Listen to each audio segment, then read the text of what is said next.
Happy New Now, one and all. Welcome back to Cafe Penumbra, your cyber cafe where we exchange ideas about current events and hot topics, storytelling, plus all the things. We do invite you to visit us and interact on our sister platform, the Cafe Penumbra Discord server. See the link in the show notes or at seraphimpenumbra.com. Today's episode of Cafe Penumbra, Sweet Dreams, is brought to you as always by PLC Media Lab. We're discussing dream phenomena, lucid dreams, recurring nightmares, sleep paralysis, and more. But first, it's time for the breakdowns.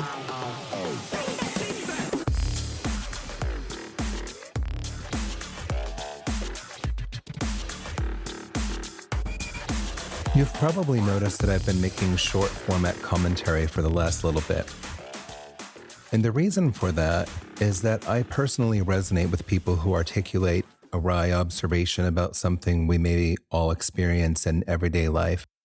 And sometimes it's funny and sometimes it isn't, but that's not always the intention. Recently, an artist friend of mine asked me if I was ever stand-up. And I said no, because it's too hard, which is no reason not to do a thing, but I'm also not psychotic enough for that. And that was a joke about stereotypes, but you may have missed it because of my delivery.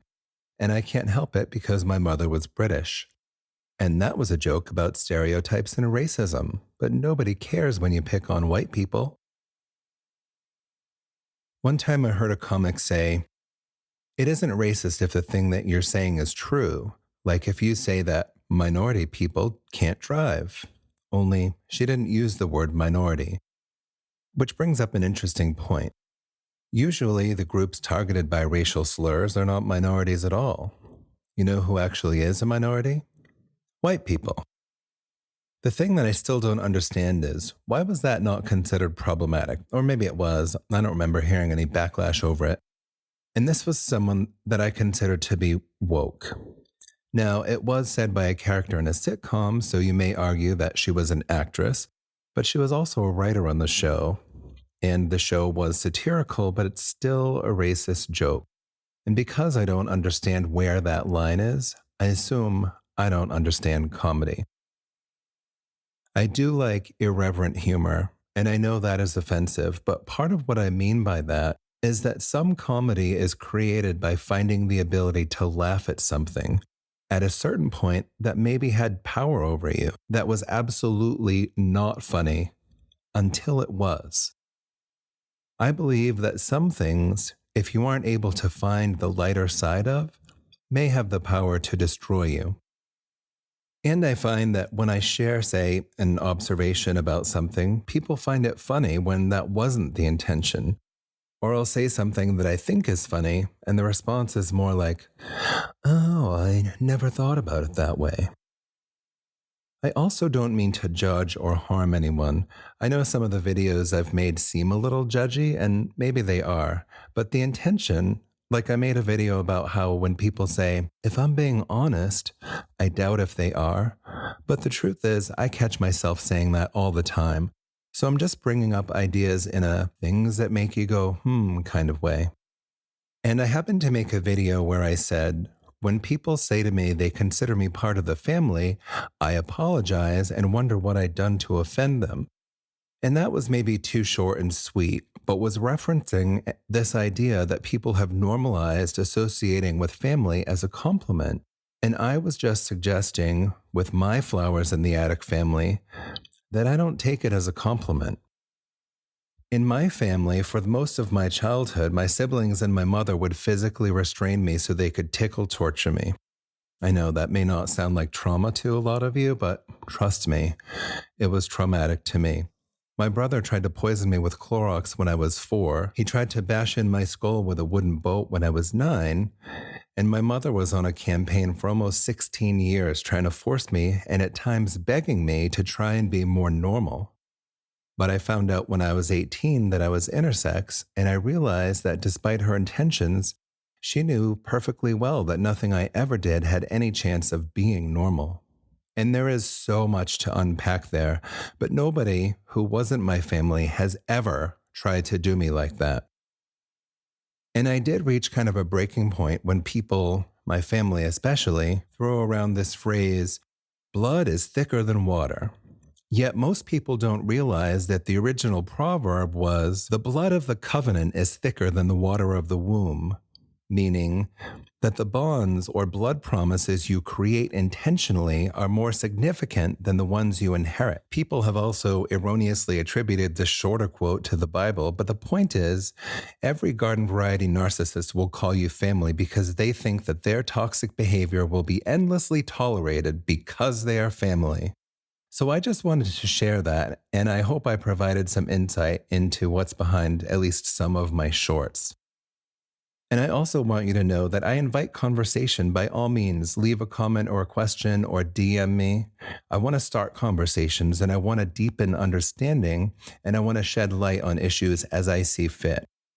Being offended is a choice. It doesn't mean that I was offensive. And I have made mistakes and I will make more. I'm doing my best. And I hope that you are too. I also want to take a second to discuss what it really means when people are triggered by my look. One of the questions that I get asked about most often is my choice to not wear hair. And it's not always a polite question either. And the reason why I started, I used to have kind of a bob that I had dyed black and used to tease it up. But I shaved it in 2002 during a fundraiser for my sister-in-law, technically, who needed a bone marrow transplant to treat her leukemia. I spent some time reflecting on that. Her best friend and her best friend's mother also shaved their heads. And I was profoundly tuned in to how important hair is to a woman. But we had also seen Sinead O'Connor, who, in my opinion, in no way was any less feminine or beautiful without hair. And I think because I often get taken for a drag queen, the fact that I'm not wearing hair is kind of an affront to some. But one of the things that I have noticed again and again, and very recently on my video posts, is that people are triggered by my bald head. And I've always attributed that to that for those people who are so triggered, something about my existence threatens or questions their understanding of gender roles. I think in some cases, the person is perpetuating this toxic masculinity trait where they're conducting a narrative of rating the beauty. And that gets interrupted, like a wire gets crossed because, well, not to sound like I'm full of myself, but you know how you make up what you don't know. So I make up that internal dialogue goes something like this. Well, damn, that Amazon bitch is looking fine. Oh, wait, just a moment. Oh dear, you have vexed my understanding of what I think I know about sex and my sexuality, you see, and now I have no choice but to lash out. I don't know, it probably sounds something like that. And my response to that dialogue is this. You need to explore that with a qualified therapist. It is no one's business. Please do not make it my business. But you should know. Keep them comments coming because the truth is when you engage my content, it just drives it to more people just like you. So if you find my content in your suggested feed and you don't like it, there's something that one of your friends isn't telling you. Just saying. Dream phenomena, sweet dreams, lucid dreaming, recurring nightmares. Do you have an interesting or scary dream phenomena experience? Did you figure out if it meant anything? I want to taco about it. For myself, as long as I can remember, I suffered from nightmares. Not always recurring ones, though some have recurred, but they were so vivid I would wake up terrified, which I imagine is an experience most of us have had. In my case, unfortunately, I knew from personal experience that if I went back to sleep too soon, I would fully be able to slip right back into the same nightmare. And I knew that was something that I wanted to avoid.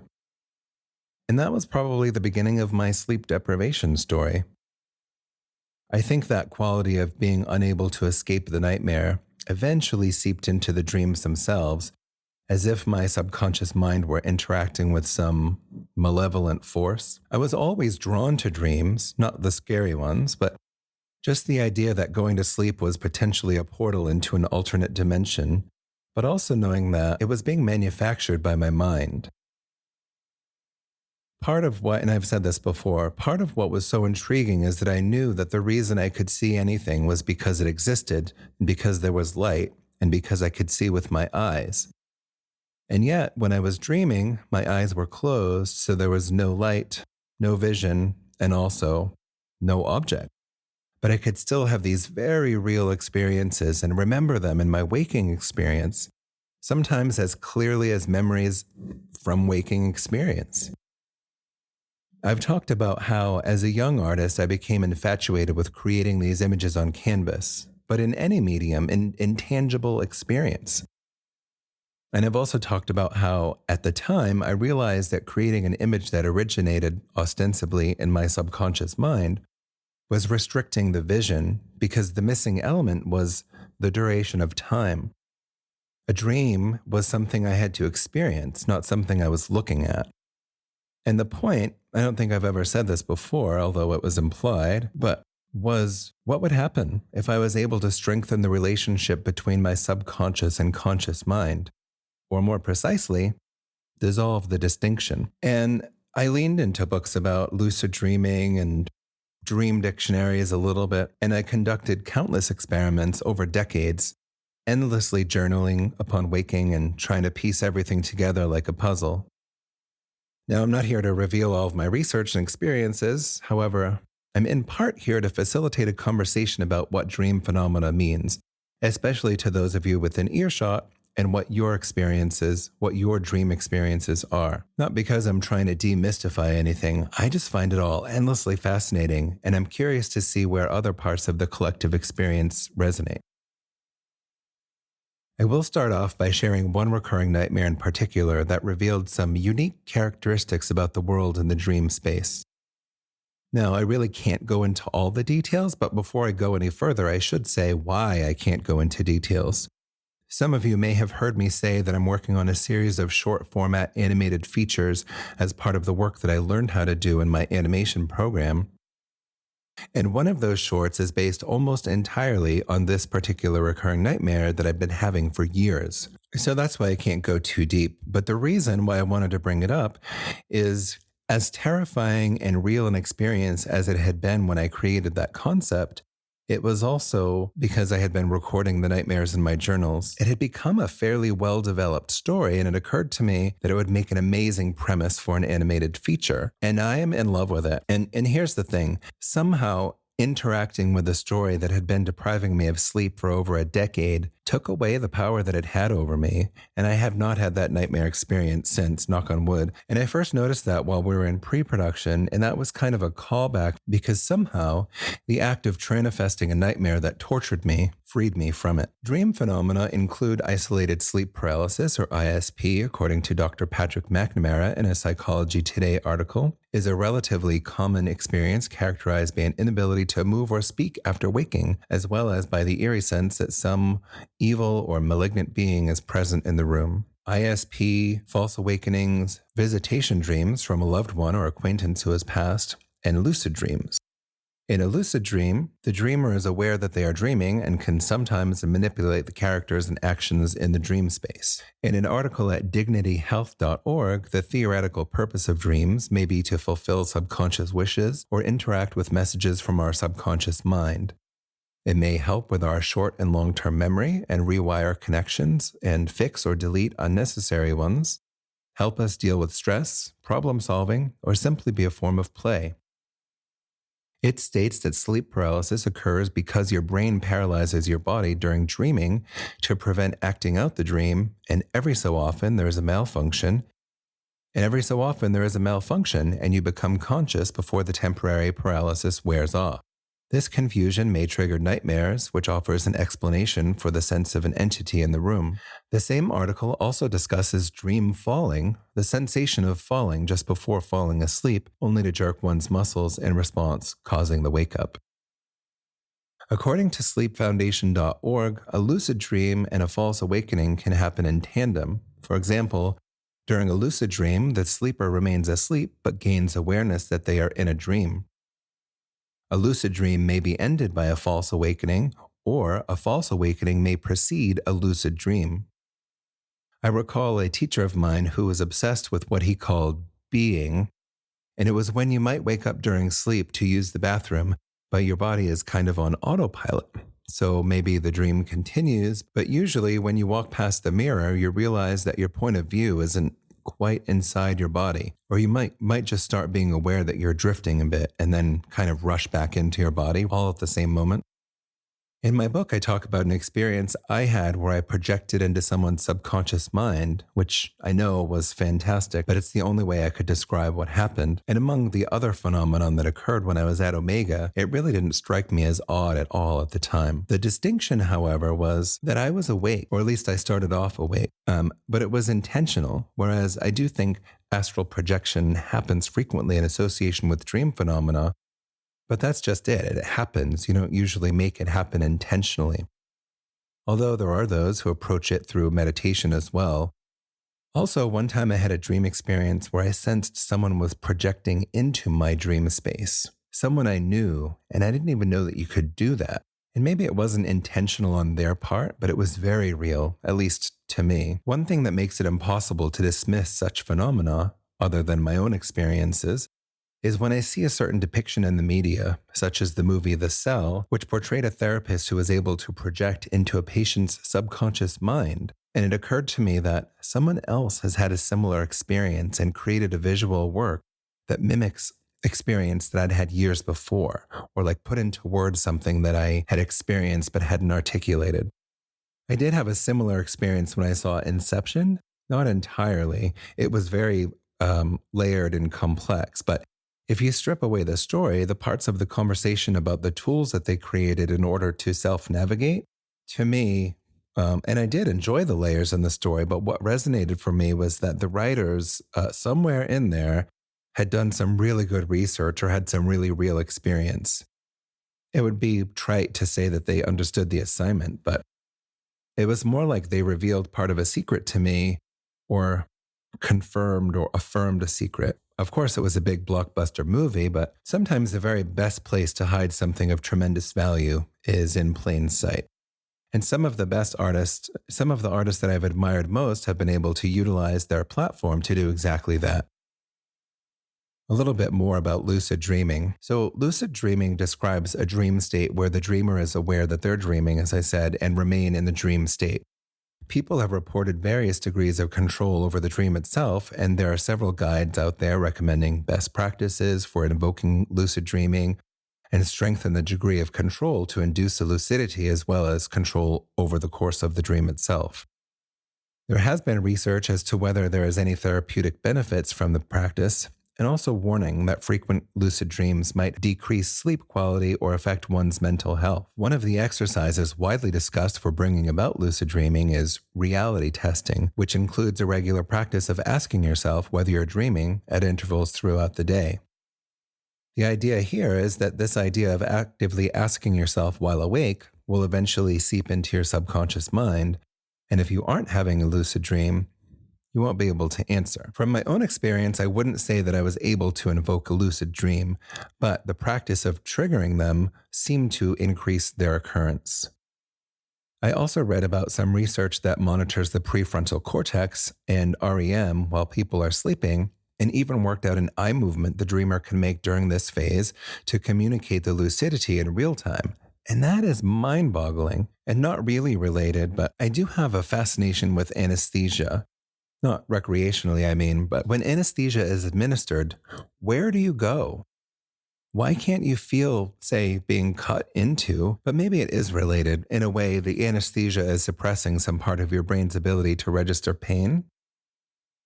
At least with lucid dreaming, you aren't incapacitated nor vulnerable as with the anesthesia.